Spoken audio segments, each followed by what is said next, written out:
Pak Yayat, selamat sore. Sudah bergabung bersama kami di MG Radio. Halo, selamat sore. Selamat sore, iya. Iya Pak Yayat, selamat sore. Selamat bergabung di MG Radio, Pak. Bisa dengar saya, Pak? Iya, dengar Mbak Lia. Benar. Iya. Pak, apa sih dampak positif dan negatif dipilihnya Ancol menjadi lokasi balap Formula E nih, Pak?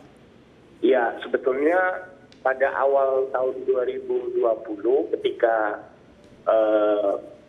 ramai tentang sirkuit di Monas, kita sebetulnya diminta oleh pemerintah untuk sebagai tim asistensi dari Kementerian Seknek itu untuk memberikan catatan-catatan atau memberikan ruang alternatif.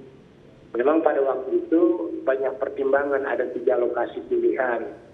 Misalnya ada lokasi yang di ex Bandara Kemayoran, kemudian di sekitar Istora Senayan atau Gelora Bung Karno, yang terakhir adalah di Ancol. Nah, pilihan di Ancol sebetulnya mengulangi sejarah. Sejarah dulu di Ancol itu sebetulnya ada sirkuit untuk go-kart dan sirkuit untuk untuk balap mobil.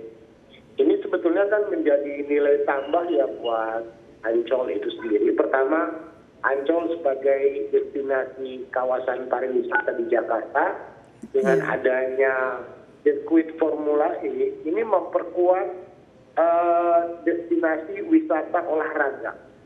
Jadi Ancol itu sebagai kawasan untuk wisata air dalam konteks wisata untuk rekreasi keluarga dan rekreasi lainnya, tapi ternyata punya nilai tambah jika nanti kawasan ini dikembangkan sebagai salah satu sirkuit untuk Formula E. Nah, yang perlu dipertimbangkan adalah apakah pengembangan sirkuit ini jika di-upgrade dari kondisi yang 60% kemudian ditambah dengan 40% terbaru itu bisa digunakan untuk kegiatan olahraga lainnya atau tidak. Seperti kita ketahui bahwa ajang sirkuit ini kan bisa satu menaikkan nilai posisi Jakarta atau juga posisi Ancol untuk diangkat sebagai ranah untuk untuk perlombaan dalam konteks panggung olahraga dunia lah sektor untuk Formula E. Nah, kemudian yang menarik adalah nilai tambah selanjutnya ini kan diharapkan dengan kawasan Ancol yang sedikit tertutup perlu juga dipertimbangkan bagaimana nanti penyediaan ruang parkir atau misalnya event ini bisa juga dikendalikan misalnya dengan cara adanya shuttle bus yang disediakan oleh Pemprov DKI untuk menjemput para penonton atau penggemar otomotif ini untuk tidak membawa kendaraan ke kawasan Ancol. Yang dikhawatirkan kalau potensi daya tampung sirkuit itu bisa 50.000 penonton, yang dikhawatirkan kalau 50.000 penonton ini kan bisa punya persoalan kalau mereka datang dengan kendaraan pribadi. Maka skenario yang perlu dipertimbangkan adalah selain untuk membuat Formula E ini meningkatkan kawasan, tak perlu diantisipasi jangan sampai ada potensi bottleneck, adanya kemacetan lalu lintas di sekitar atau mengarah ke kawasan Ancol nanti gitu. Iya. Saya Pak Yayat bahwa tempat wisata Ancol ini memang memiliki sejarah, pernah dijadikan lintasan balap pada tahun 70-an hingga 90-an. Tapi apakah masih relevan jika Ancol kembali dijadikan lokasi balap di tengah ancaman banjirop dan gelombang tinggi muka air laut? Nah, sekarang yang menjadi pertimbangan ini tidak mungkin keluar rekomendasi dari asosiasi Formula ya, kalau kawasan ini punya bencana. Nah, saya pasti yakin sementara mengantisipasi aspek mitigasi bencana.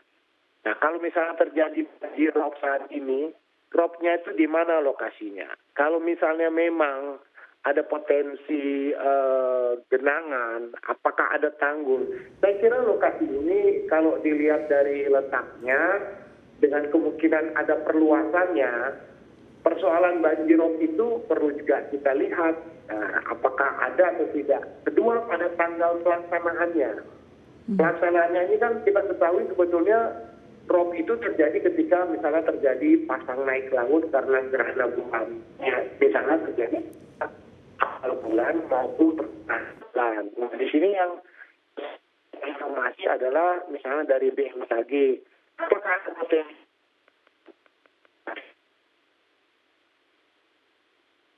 Pak Yayat. Halo Pak Yayat. Masih bersama kami, Pak? ya suara saya kena. Iya, mungkin bisa diulang, Pak. Tadi agak terputus.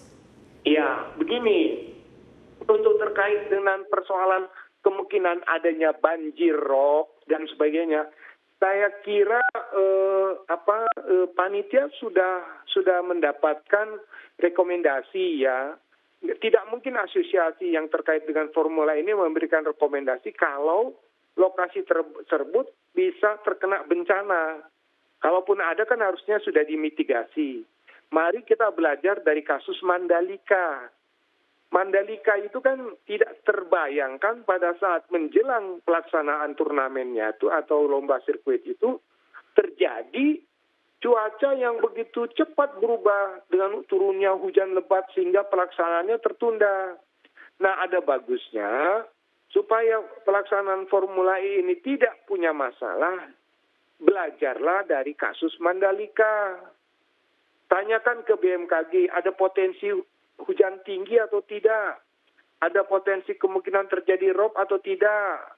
Rob itu kan terjadi di awal bulan, pertengahan bulan. Nah, kita akan lihat situasi dan kondisi. Dan kalau menurut saya, memang sirkuit ini menurut saya sudah direkomendasikan aman. Kalau dia terjadi banjir rob, tentu terlihat rob itu terjadi di kawasan mana, di pesisirnya atau agak di tengah. Kalau misalnya lokasi ini jauh dari pesisir pantainya, ya mungkin aman lah. Tapi kalau misalnya terjadi gelombang pasang tinggi, ya kemungkinan perlu juga diantisipasi. Tapi untuk sebuah turnamen internasional atau event internasional seperti Formula E yang merupakan panggung dunia, pertimbangan-pertimbangan itu sudah menjadi catatan. Nah, kalau saran saya, mari kita belajar dari kasus Mandalika sehingga pelaksanaan ini tidak mengalami penundaan dari waktu ke waktu karena faktor cuaca. Yang kedua, kalau pelaksanaannya pada tanggal 22 Juni itu jadi dilaksanakan, ya menurut saya perhitungannya pada saat itu potensi rob kemungkinan tidak terjadi. Karena kalau 22 Juni kan ya kita hitung sudah tidak berada pada pasang purnama lah gitu ya. Ibaratnya di awal bulan atau di tengah bulan. Dia menjelang seminggu, menjelang akhir bulan yang dimana persoalan tanggal waktu ini sudah menjadi sebuah pertimbangan teknis untuk mengantisipasi potensi rob bisa terjadi atau tidak. Menurut pengamatan saya,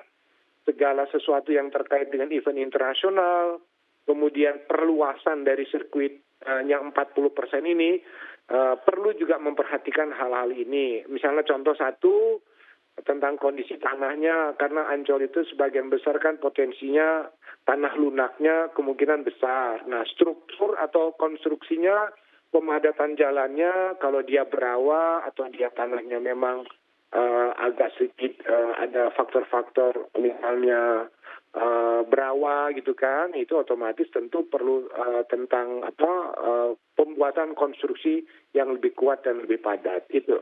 Baik Pak Yayat, terima kasih banyak. Kita berharap bahwa penyelenggaraan Formula E nanti dapat berlangsung dengan baik dan kita semua cukup bangga karena ajang internasional ini akan diselenggarakan di Jakarta. Terima kasih Pak Yayat Supriyatna telah bersama kami di MG Radio. Selamat sore, selamat melanjutkan aktivitas dan terima kasih.